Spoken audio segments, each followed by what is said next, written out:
ମହିଳାଙ୍କ ହତ୍ୟା ରକ୍ଷକ ସାଜିଲା ଭକ୍ଷକ। ଯାହାକୁ ଭଲ ପିଲା ଭାବି ଘରେ ଆଶ୍ରୟ ଦେଇଥିଲେ ସେ ପାଲଟିଗଲା ନିଜର ହତ୍ୟାକାରୀ। ବର୍ଷେ ତଳେ ସ୍ୱାମୀଙ୍କ ଦେହାନ୍ତ ହୋଇଥିଲା। ବିଧବା ମହିଳାଙ୍କ ଏକମାତ୍ର ପୁଅ ଘର ବାହାରେ ରହି ପାଠ ପଢୁଥିବାରୁ ମହିଳାଙ୍କ ପାଖରେ ତାଙ୍କ ଶ୍ୱଶୁରଙ୍କ ସହ ରହି ଯୁବକ ସବୁ ବୁଝାବୁଝି କରି ଆସୁଥିଲେ। ସେ ଯୁବକ ପାଲଟିଲା ପିଶାଚ। ମହିଳାଙ୍କୁ ହତ୍ୟା କରି ଥାନାରେ ଆତ୍ମସମର୍ପଣ କଲା ଯୁବକ। ମହିଳାଙ୍କୁ ମଣସ୍ତ୍ରରେ ଅତି ନିର୍ମମ ଭାବେ ବେକକୁ କାଟି ହତ୍ୟା କରିଛି ଯୁବକ। କଟକ ଜିଲ୍ଲା ତିଗିରିଆ ଥାନା ଅନ୍ତର୍ଗତ ପାଞ୍ଚଗାଁରେ ଘଟିଛି ଏଭଳି ଘଟଣା। ଯୁବକ ଜଣକ ସେହି ଗାଁର କାର୍ତ୍ତିକ ସେଠୀ। ସେ 10 ବର୍ଷ ବୟସରୁ ମହିଳାଙ୍କ ଘରେ କାମ କରୁଥିଲେ। 50 ବର୍ଷୀୟ ମହିଳା ଅଳ୍ପନା ଦାସକୁ କାହିଁକି ହତ୍ୟା କଲା ଏହି ଯୁବକ? ଧନ ସମ୍ପତ୍ତି ହାତେଇବା ନା ଅନ୍ୟ କୌଣସି କାରଣ? ପୋଲିସ ବିଭିନ୍ନ ଦିଗକୁ ନେଇ ସାଇଣ୍ଟିଫିକ ଟିମ୍ ସହ ତଦନ୍ତ କରୁଛି। ଆଠଗଡ଼ରୁ ନୃସିଂହ ରାଉତ ରିପୋର୍ଟ, ହର୍ଷିକା ମିଡିଆ।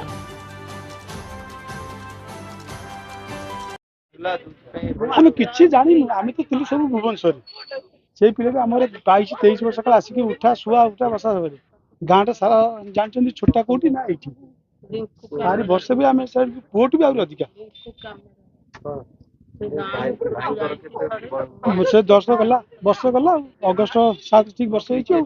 ତାପରେ ଆସିଥିଲୁ ଆମେ ତ କହିଲେ ଭାଇନା ବର୍ଷ ହଉଛି ତୁ ଆସିକି ସବୁ କାମ ଦାମ କରୁ ସବୁ ବୁଝେ। ତାପରେ ସେ ଛୁଟି ଲାଗି ଆସିଲେନି। ସେ ଆସିଥିଲୁ ବୋଲି କଣ କାମ ତ ଆସିଲେନି ଗଲା। ଏଠି କଣ ନନା ଭାଉଜ ଆଉ ଏଇ ପିଲାଟି ସେ ତ କାମକୁ ପଳାଇ ଯୋଉ ପୋଷ୍ଟାଲ କଣ କରୁଛି ମାର୍କେଟିଂ LIC କଣ କରୁଛି ଗଲେ ସେ ତ ଆସିକି ଏଠି ଖିଆ ପିଆ ବସ 24 ଜଣ ପାଖାପାଖି ଜାଣନ୍ତୁ 18 ଘଣ୍ଟା ଆମ ପାଖରେ ରୁହେ। ହଁ ସେ ପଢୁଥିଲା MCA କରିବେ ବୋଲି ତାର ଥିଲା। କେବଳ ଭାଇ ନନା ଭାଉଜ ଏଇ ପିଲାଟି। ଆମେ କେମିତି ଜାଣିବୁ? 22-23 ବର୍ଷ ପିଲାଟି ସେ ଥିଲା ଆମ ପାଖରେ। ଆମେ ତା ଭରସାରେ ଆମେ ଛାଡିକି ଆମେ ସବୁ ଭୁବନେଶ୍ୱରରେ ଥିଲୁ। ଭାଙ୍ଗିଲା ଏମିତି ଭାଙ୍ଗିଲା। এটা ତାଙ୍କର ତ ପୁଅ ଦେଇଛନ୍ତି FIR ଉପରେ ଗୋଟେ କେସ୍ ହେଇଛି ତିଗିରିଆ ଥାନାରେ।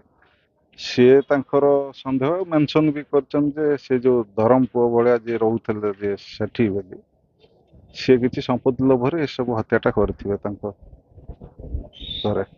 କେତେବେଳର ଘଟଣା ହବ? ଏଇଟା ତ ଡେଡ୍ ଆୱାର ଅଫ୍ ନାଇଟ୍। ଏଟା ସେ ଯାହା କହିବା କଥା ଏବେ ସକାଳୁ ଏଇଟା ରିପୋର୍ଟ ହେଇଛି। ସେ କିଏ ରହୁଥିଲେ ଏ ଘରେ?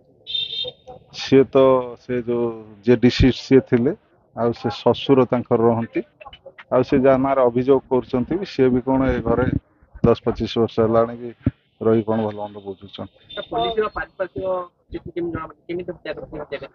ଏବେ ତ ଯାହା ଜଣା ପଡୁଛି ବେକରେ ଉଣ୍ଡ ଅଛି, ଗଭୀର ଉଣ୍ଡ ଅଛି। ନିହାତି ଏଟା ହତ୍ୟା ହେଇଛି ସାର୍ପ କଟିଂ ୱେପନରେ। ତାପରେ ଆଉ ଫର୍ଦର କଣ ଅଛି ଆମେ ତ ତଦନ୍ତ କଲେ ଜଣା। ସେଇଟା ବର୍ତ୍ତମାନ ଷ୍ଟେଜରେ ଟିକେ କହିହବନି।